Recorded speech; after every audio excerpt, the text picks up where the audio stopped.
Lord, sana 3 to 4 years from now ay maabot ko ang mga plano ko sa buhay o ang mga pangarap ko sa buhay, hindi lang para sa aking sarili, kundi para sa aking pamilya, lalong-lalo na kay mama at papa.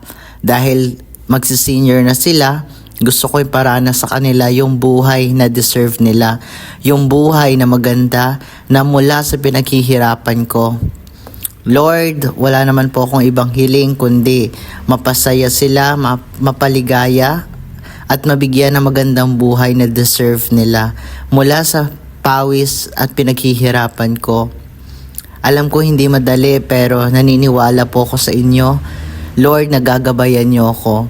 So para sa iba, sabi nila, kailangan mo rin magtira para sa sarili mo. Pero para sa akin, fulfillment na yon na makatulong ako sa pamilya ko, lalong-lalo na sa mga magulang ko at maalagaan ko sila sa pagtanda nila. Yun lang naman ang gusto ko at wala nang iba.